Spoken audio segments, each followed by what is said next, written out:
And with that, I will turn it over to our presenters. Thank you so much. My name is Sarah Hom, and I am the Director of Audience Services for Roundabout Theater Company. I am also a disability advocate and an accessibility consultant, and I am coming to you from New York City, the traditional land of the Lenape people. And a short visual description. I am a Chinese American woman wearing translucent purple glasses with shoulder length black hair and a purple boat neck knit dress. I'm also wearing a headset that has my microphone attached.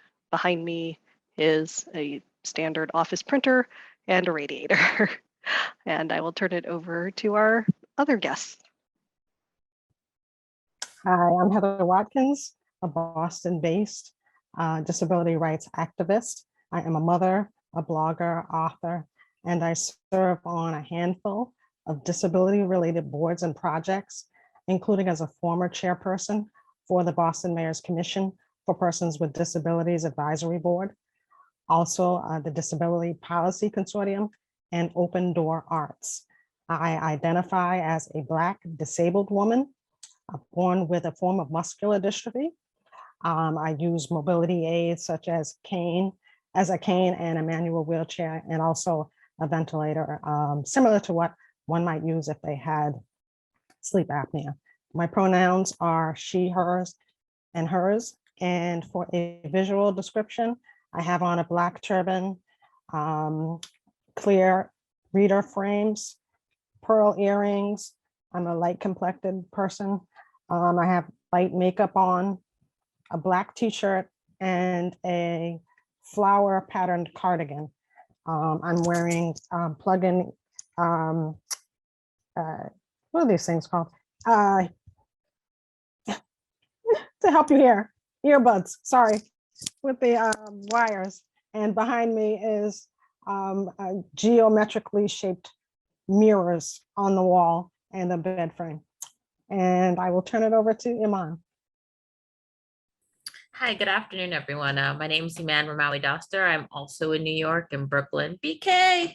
As a visual description, I'm a light-skinned Black and Palestinian woman. I have big curly hair that's mushed under headphones. I'm wearing a brown top and I have brown glasses. And behind me is my plant Waldo.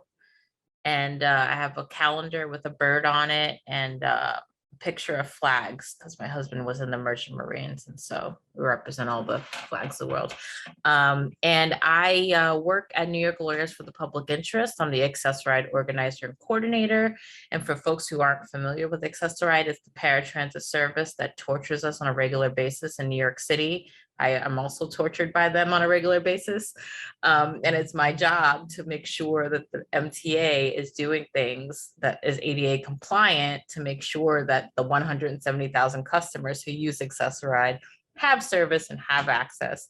And in addition to that, I also work on a universal design team working with architects who are making buildings actually 100% accessible in New York City, which is a great team to be part of, but I feel so honored to be part of that.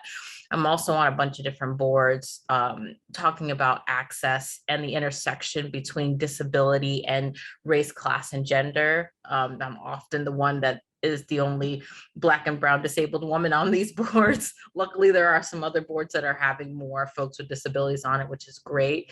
And then in addition to that, I also do a lot of artistic consulting around disability and the intersection of race, class, and gender within comic books and artistic strips. And I'm working on a space opera soon. Like, I do a ton of different things to bring to light that disability intersects with every single aspect of life, and that it should be included and talked about in all the things that we're doing in life. And so that's my goal. I eat, sleep, and breathe accessibility, and so I bring it everywhere I go.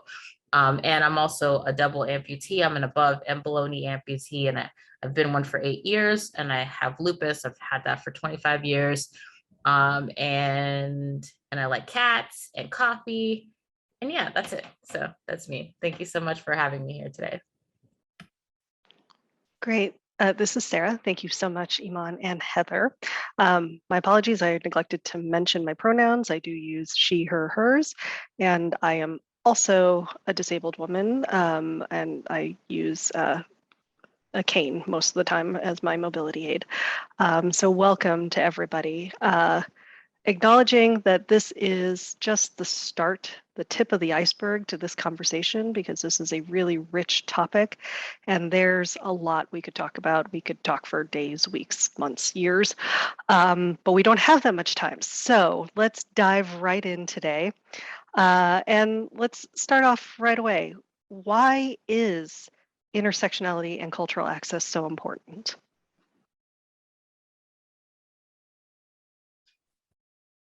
This is Heather. I'll take it. It's so important because we bring so much of ourselves to everything we do. So as a Black disabled person, mother, community builder, I bring all of that to every experience that happens to me. And so we need people to understand that you need to have not only structural access, but system-wide access for people who are disabled and come from all kinds of communities. And since we can't shred those kind of threads from the tapestry of our rich experiences, you should have a wider, better informed understanding of intersectionality and what it means to come from marginalized communities that often overlap and intersect with all other marginalized communities. That would be a starter. And I'll stop there. And I'm sure Eman has,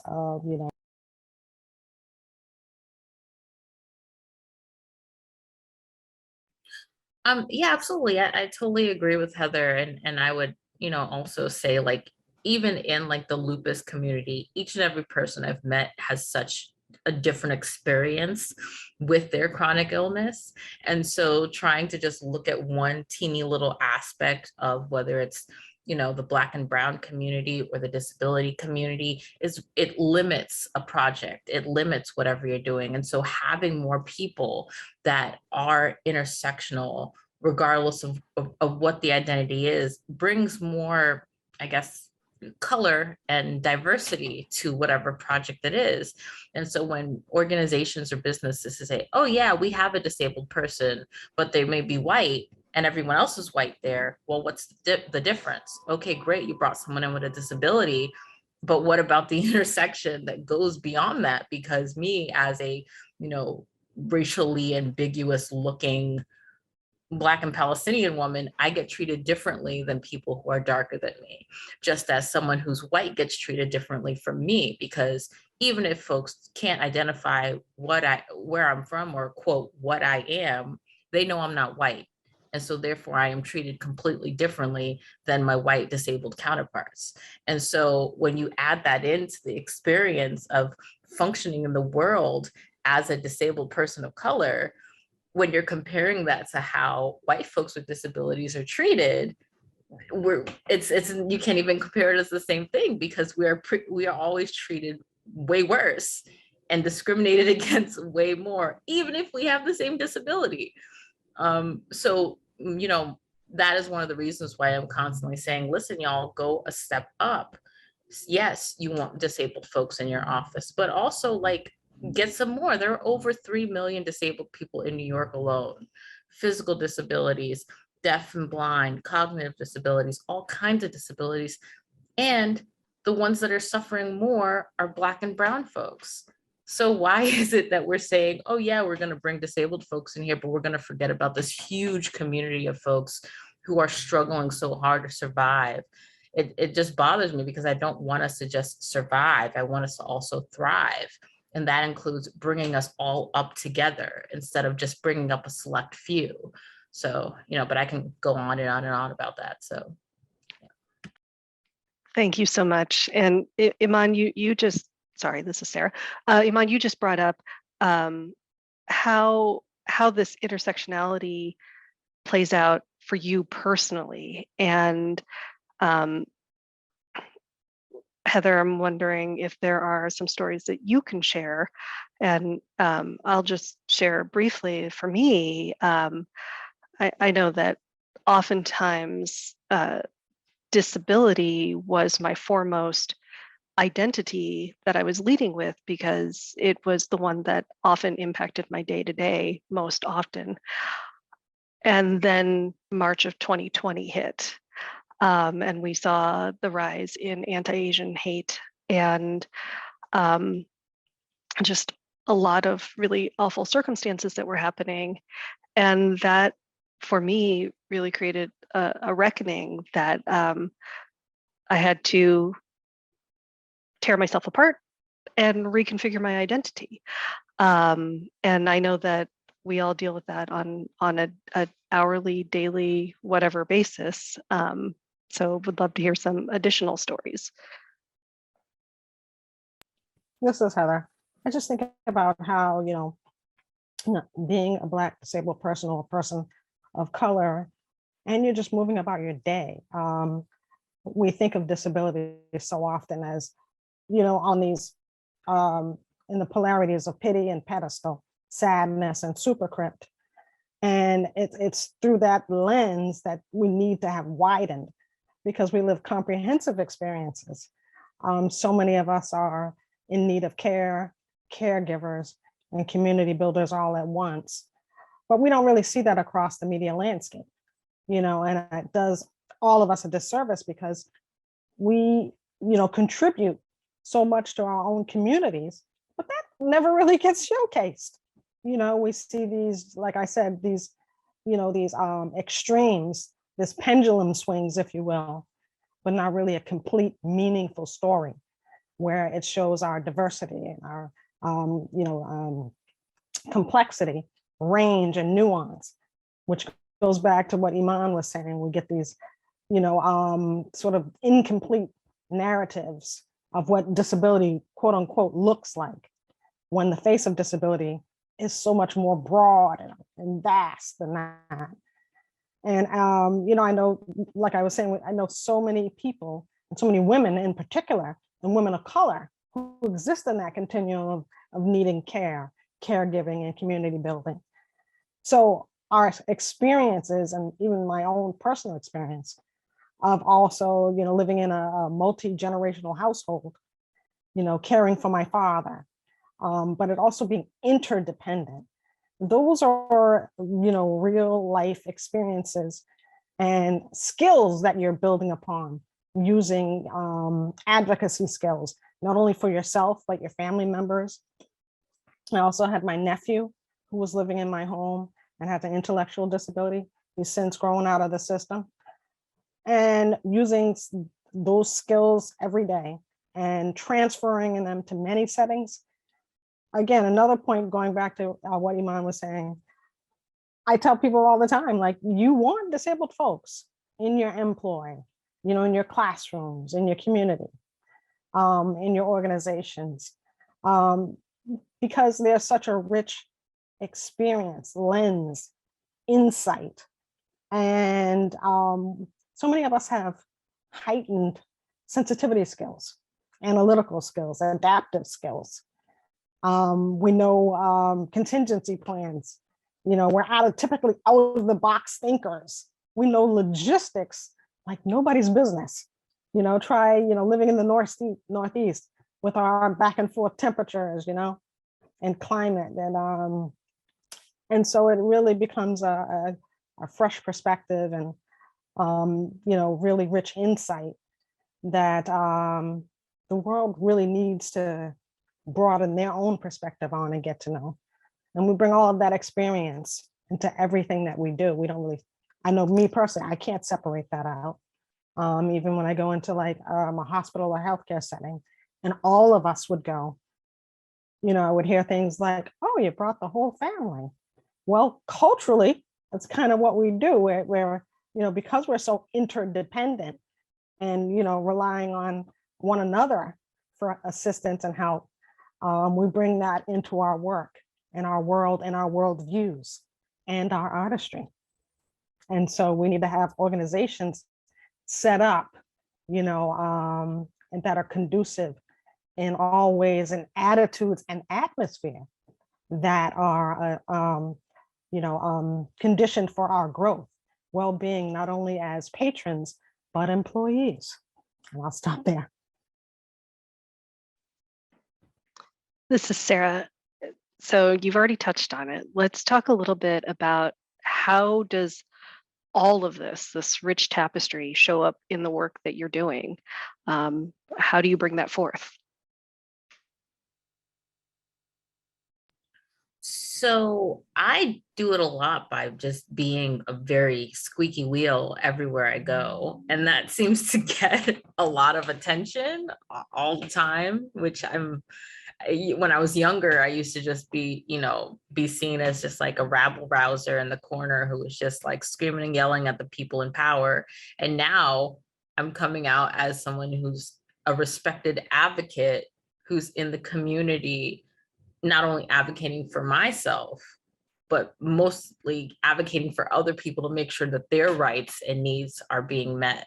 And it's great that I'm actually being paid attention to now, but it took so much blood, sweat, and tears to get to that point, and continually being a very, some folks might say, oh, you were just loud and annoying, but I think I'm passionate and not just loud and annoying, but passionate because I care.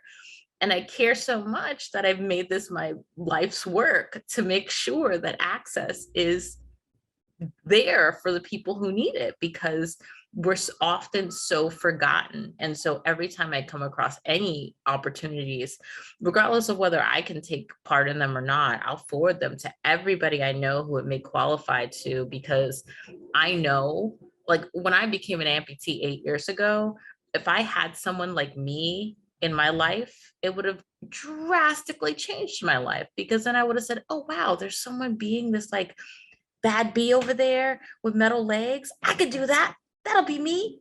That's awesome.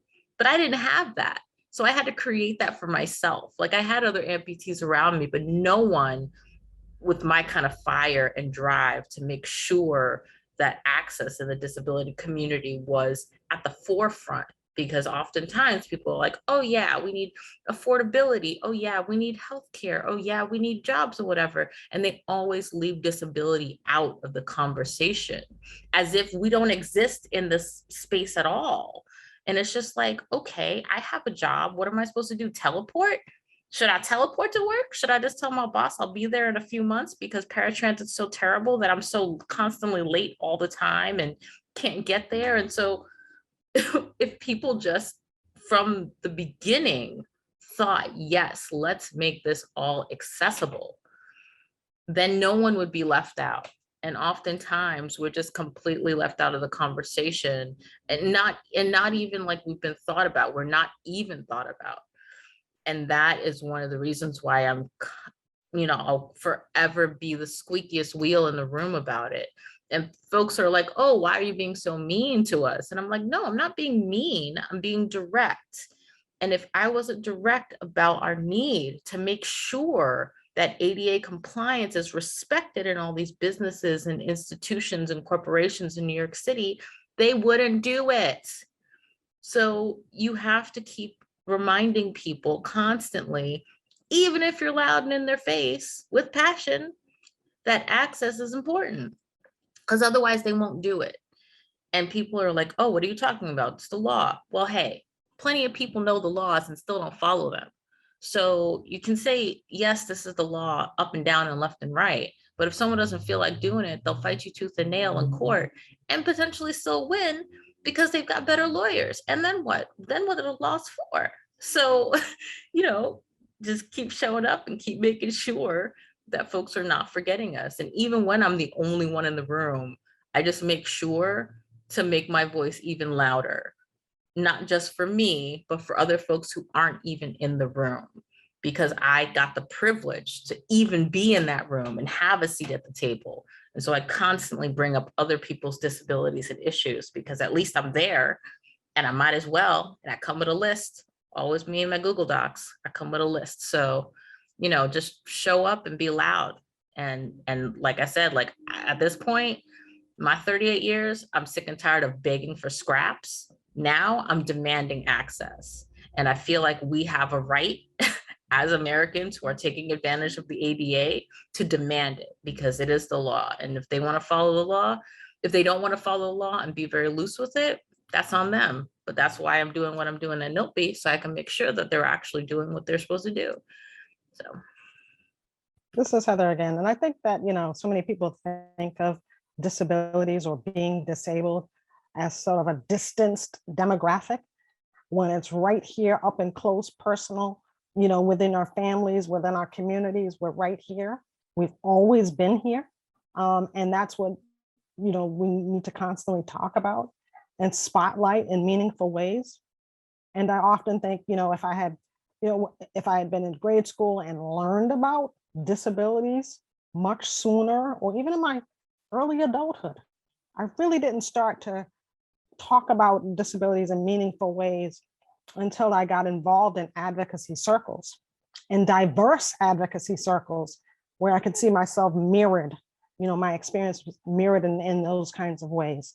When I started to get into collaborative effort and work towards meaningful, beneficial change with other, diverse populations of disabled folks, that really started to lift the cap off of my own potential. Because, I was seeing myself in sort of these, limited perspectives. So I had to kind of root out a lot of internalized ableism, and it really helped shape my self-esteem and sharpen my advocacy skills at the same time. So, I mean, if I imagine if I had learned about, significant historical disabled figures like Harriet Tubman, Sojourner Truth, Brad Lomax, Fannie Lou Hamer, powerful organizing figures who had a range of disabilities. And those are just to name a few, how that might have impacted my budding self-awareness, and I think about that for newly disabled persons as well, or disabled people who aren't really in community with other disabled folks. Because you can be disabled, and then your world and gaze is composed of non-disabled folks, and that will have an impact on you that would really sort of negatively impact you at times, because you need to be able to bounce thoughts off of other disabled folks in terms of life hacks, frustrations, information, resources. And those are kinds of things that are really important for you, but also for your community. The community needs to be able to tap into that rich tapestry of lived experience and insight and artistry. This is Sarah. I think you've both really tapped into something that is both question and answer, and a theme that's come up in a lot of the questions that we got before going into this session, and is that we need people from the disability community in all sectors of our field at all levels, because we need to be a community. We shouldn't be just the lone voice, the token person. And how can we bring others along with us? How can we help to elevate, and how can we stop it from being just us?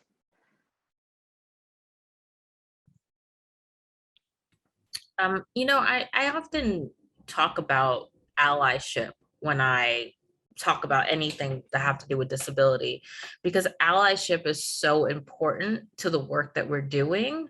And I've often found that there are a lot of people who claim to be allies, and they're really just performative. They want the credit for being an ally, but they don't actually want to do the emotional work of being an ally or becoming an ally. And when you think about someone being an ally, it's someone who shows up for you without having to be begged and asked to do it. And that's how I know someone is actually showing up and someone actually cares, rather than someone who just wants to be performative and get credit for something when they've done absolutely nothing. And so that's part of it. But also I go a step further. We're all human beings, y'all. There's nobody on this God's green earth who is invincible. So you can become disabled at any moment, at any time, anywhere, whether you're walking down the street, whether you contract some illness, whether you get old. You're not going to have the same body that you had when you're 20, when you're 60, or if you get to 70 or 80 or 90. That's just not going to happen. And so you have to think about it. I always bring that up, and folks are just like, well, you don't know my life. No, but I know your knees, and I know your elbows, and I know your joints, and I know how bodies change and age and grow, and also how people get all kinds of illnesses and they aren't expecting them. So just recognize that we're all part of the same community.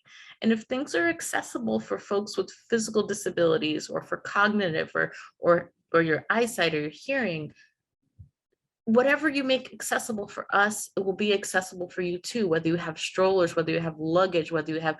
Before I became an amputee, I was a photographer and a photo assistant, and I would carry around 50 or 60-pound bags of pictures every day. Elevators helped me to not break my back. So, it's one of those things that I'm like, it helped me before I lost my legs, and it can help people regardless of whether they have a permanent disability or a temporary disability or anything. And folks often just want to compartmentalize it and say, oh, you guys are just over there. That's just you. It's only you. No, it's all of us. Elevators work for everybody. Paratransit works for everybody. And it unfortunately is not designed that way, because they want to just section us off and say, oh, it's just you people. It's not just you people, it's all people. And it's wild to me. Like, for example, last week I was in Albany, and we were giving awards to disability rights activists, and it was so amazing and great, and I felt so awesome. And I emceed it, and they gave me an award too, which I wasn't expecting. I was like, oh, that's awesome, that's great. And then one of the electeds called me special needs after the fact. And I'm just like, buddy, disability is not a special need. My access needs are human needs. And so if anyone ever brings up special needs to you, or accommodations being a special case or whatever, I'm like, no, it is a human need. I have the human need to have access to whatever building I'm trying to get into, whatever location I'm trying to get to, whatever transportation, whatever housing, whatever healthcare, whatever. It is a human need. And for people to label as special, again, separates us from the community. And there's nothing special about needing something that is human. I'm a human just like everyone else with biological legs and no lupus. And that's that. And I wish people would just see me as a human being instead of labeling me and anyone else with a disability as special. I'm special for other reasons that have nothing to do with my disability. And I wish folks would just recognize that, because what's special about a human need? It's wild to me that folks say stuff like that. So This is Sarah. That just made me think of a colleague of mine, Heath Wilder, who works in Sydney, and he just was giving a presentation the other day about neurodivergent individuals, and he said it really stuck out at me that I don't have special needs; they're specific needs. And I think that that's really how we need to be looking at that and approaching it. Heather, I wanted to give you an opportunity. Sure. This is Heather. I think we also think about disability as being synonymous with negativity when it isn't. It's much broader than that. Again, it's a comprehensive experience.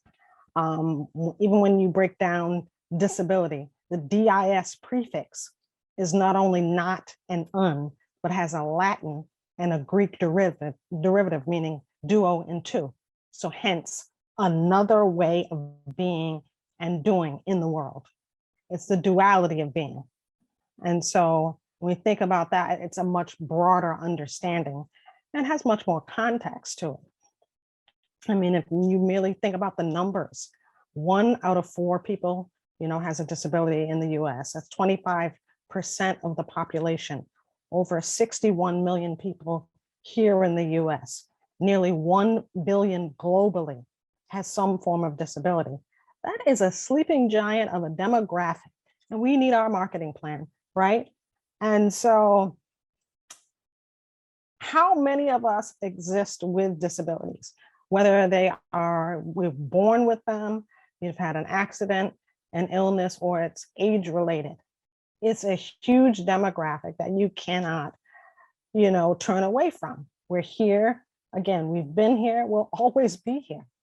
And so we need to have a much more contextualized, conversations about people with disabilities from a wide variety of life. And that's just a fact. And so if we had more stories from nuanced perspectives that have detailed plot lines, well-developed arcs, storylines, writers' rooms that had plenty of disabled people with lived experience. Planning boards.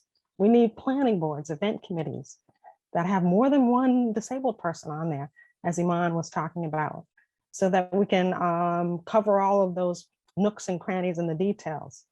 And so that we're able to show up in any place and space in all of our glorious granularity. That'll be the day, right? When we're not searching websites for that little blue and white wheelchair access. And we can breathe easy and just show up knowing, access is a given. I mean, how much of our day is planned around all of these kinds of access issues, even before we leave the house? You have to have so many things are contingent upon you even leaving the house. Whether you slept well, you had good nutrition for that day, weather, hormones, your stress level, all of those things factor into how much quote unquote successful you'll be for that particular day. And that's just before you leave the house. So then you get outside and you have to plan your day around whether that particular location is going to have access. And that would include restroom access, because that is a quality of life concern. So then how many of us are planning on, not eating as much as we could before we leave the house, or drinking as much as we could? We call that in the active disability rights community, hashtag PMATH. We have to do PMATH. Because we have to consider, how much we're eating and drinking before we leave, because we don't know if we're going to access a restroom that is accessible. Ones that don't have a heavy door, that ones that's wide enough for that wheelchair to get through if you use mobility aids. A restroom that has a high enough toilet so you don't get stuck on it.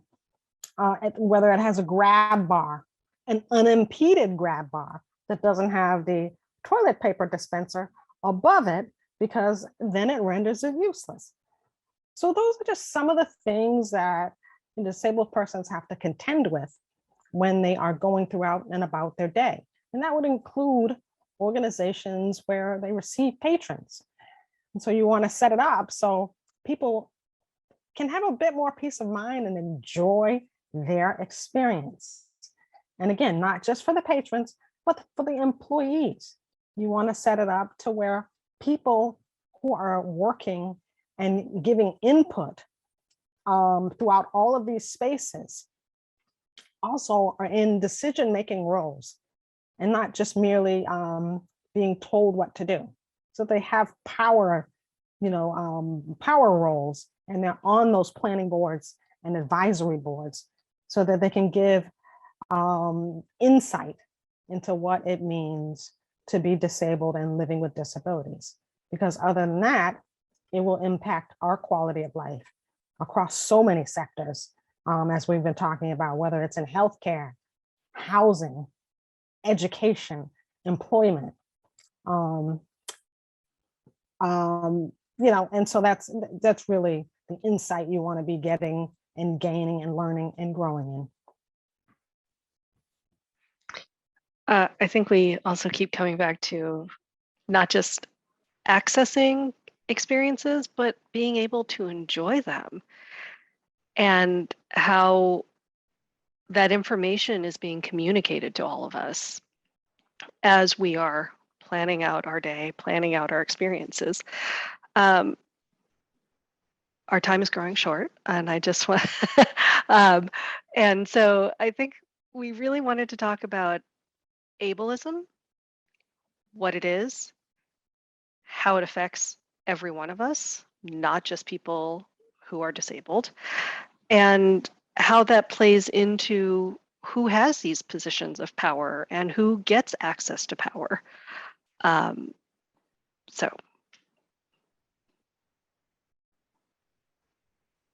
Right. Yeah. So, ableism is, basically the discrimination against folks with disabilities for whatever reason people want to discriminate against us, whether it's because of how we physically look, whether it's because of how we're cognitively thinking or having brain fogs, or whether it's keeping us, like you said, from being in positions of power. That's one of the reasons why I have thoroughly enjoyed working with the elected officials I've been working with in Albany, because we were able to get a bill in place that encourages political offices and other offices to hire more folks with disabilities beyond just being part of like a maintenance team. And those jobs are great. We also want to make sure people have other jobs in the office where they can actually grow and get, make more money and learn more things in the job. And so I was so glad to be part of that team, because, before I got the job at NILPE, it was like pulling teeth to try to get a job. Nobody wanted to hire me once they saw all this years and years of experience, organizing experience in New York. And then it'd be like, oh, why do you have a couple of gaps here on your resume? And I was just like, well, in my 20s, my lupus kept trying to kill me. It's under control now, but during the 20s, it was kind of touch and go. And then they were like, yeah, we don't want to work with you. And I'd be like, yeah, that's illegal. And they'd be like, we don't care. There's no way for you to prove it. You can't do anything to us, because again, I wasn't working there yet. And that's, that's the unfortunate thing that most folks with disabilities have to deal with, that if people see these gaps on your resume, they suddenly think, oh, you're not good for this position. Meanwhile, for over 5 years, I've been at NILPE thriving, making sure that money keeps coming into the business, to the organization, making sure that we're constantly getting hits on social media and in the news. I'm constantly going to actions and speaking at press conferences. And I have been not only a member of the staff that's been bringing in a ton of attention, but I do my work, even when I'm in the hospital, even when I'm in a doctor's appointment.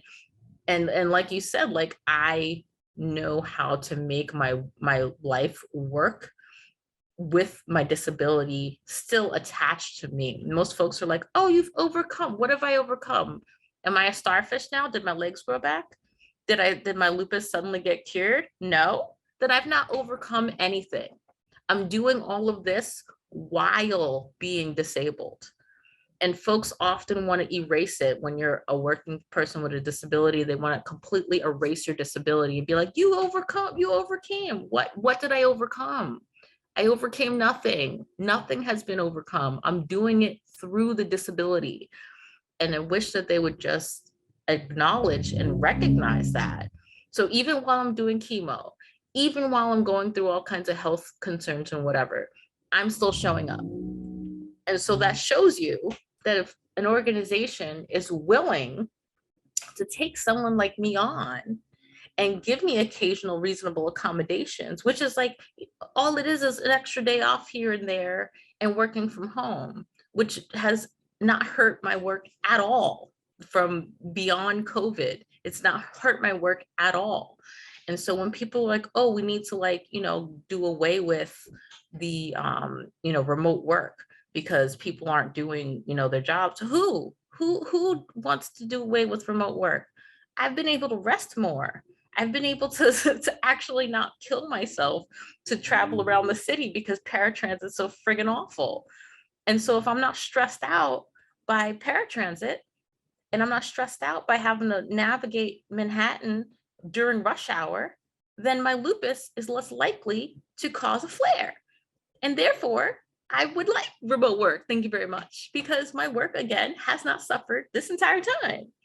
And so when we're talking about reasonable accommodations and access for folks with disabilities, I wish that people would look at it in a well-rounded way, except they don't want to, because they want to keep the you know, renting out the spaces in Manhattan, which, look, I get, I understand.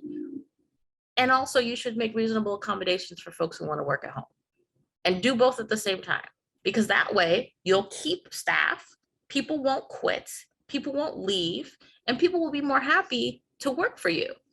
And, you know, that's part of the whole, you know, getting more folks with disabilities in the workplace. Yes, I want that. And also we have to make sure we're making it easy to do that.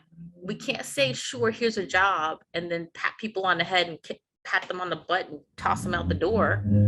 How does that how does that work for anyone? You're not going to keep, that's not sustainable long term. You're not going to keep people longer if you do that. And so if we make sure that people have the support while we're giving them the jobs, the people are more likely to stay in them and thrive in them, and not just stay at a job because, oh, I need the job, and uh-oh, what if nobody else hires me after that? Uh-oh. Like, we don't want to have those kinds of situations, because that sets up an unhealthy work environment for folks who need support. And we can't have it both ways, to say, okay, we're just going to toss people in and not help them out. Like, that makes no sense whatsoever. So, you know, I know I said a lot there, but yeah. This is Heather. I was just thinking about all the things you're saying, and how a wide variety of disabled folks have been asking for so long for these kinds of accommodations, hybrid workplace accommodations. And then the pandemic hit, and boom, overnight, everyone, has had to do, work remotely, when they kept telling us, oh, it can't be done. Oh, it's such a bother. No. And, and voila, just like that, because the majority now was being affected. And so that was a game changer. And then we really got to showcase how many more disabled persons were able to participate, not only in the workplace, but for theater shows, for, arts events, for virtual tours. And so we know that it works, and, it increases the talent pool, and via employees' viability to participate. So of course, the more accommodations would mean that you get a more wider variety of folks coming into, organizations, and having some input.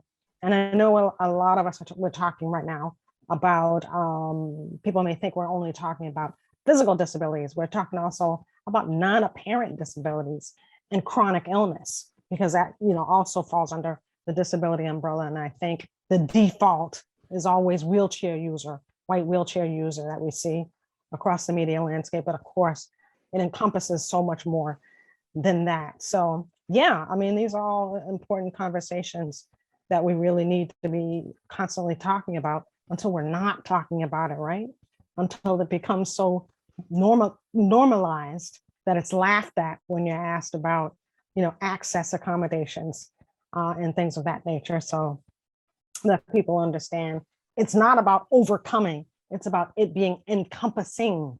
It's folding in like a Fibonacci scroll, it kind of scrolls on out, and you're revisiting other parts of your experience at different levels. That's what I like to think of this disabled experience as. So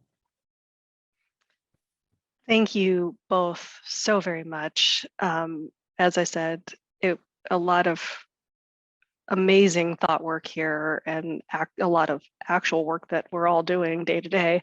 And unfortunately, we've come to the end of our time, and but absolutely something that we want to explore further. And so hopefully we can keep this conversation going. And I want to turn it over to the Q&A portion. So we've got some questions, and I know unfortunately we won't be able to get to all of them because again, this is a rich and complex conversation. So let's go ahead and dive right in. We've got someone asking, doesn't the anyone can be disabled at any moment overcast the immediate need to people who live with environmental racism, food deserts, and poor rural communities? And I think that's exactly what we're talking about here, is that these all play together. But Heather, Eman. Yeah, they totally, are connected together. And, the work that we're doing at NILPI actually is combined together. So we don't only focus around disability justice, but we also have health justice and environmental justice. And oftentimes when we talk about the work that we're doing, we're like, well, look at the asthma rates in the Bronx, for example. They're the highest rates in the country of asthma. And that's because of the pollution that's being, basically dumped into those communities. And that is a disability rights issue, because if you can't breathe, how are you supposed to live, And so when we're talking about the intersection of disability and race and class and the environment and our health and all of that stuff, it's all connected. Just like some of the food that we eat and some of the chemicals that are in the food that we're eating and the effects that it has on our body long term, and the illnesses that it just flares up in us, or the illnesses that it flares up that are already there because of the environment, because of our diets, because of the stress that's going on. So it's all totally connected. And I think even mentioning, folks that could become disabled, it's got to be part of the conversation, because if people keep on doing an us and them thing, we're never going to be connected in the community. And that goes far beyond folks with disabilities, because we have to involve non-disabled folks in the conversation, regardless of whether they ever become disabled or not, because we need our allies. We cannot do this alone. And we're not an island either. I mean, even though, New York has islands, we're not an island. We're a community. And I know it sounds silly and hokey, but we should be a community, whether it's big or small, together, and care about our neighbors and care about our friends and care about our immediate family and our extended family. And that's just how I operate. I treat the people that I work with at NILPI in the community like they're my family, because I care about them that deeply, and I want them to have access to all the things that they need in their life. Because again, it is a human need. And so I wish everyone else also just treated everyone like their extended family as well, because we are. And I wish people saw me as their sister or their cousin, and not just some random lady with metal legs who's walking down the street, because that dehumanizes me and dehumanizes all folks with disabilities. So, that's my goal, so that we have a bigger community. This is Hannah, just stepping in for a sec. We have someone with a raised hand for Bia Dow. Do you want to unmute and ask your question?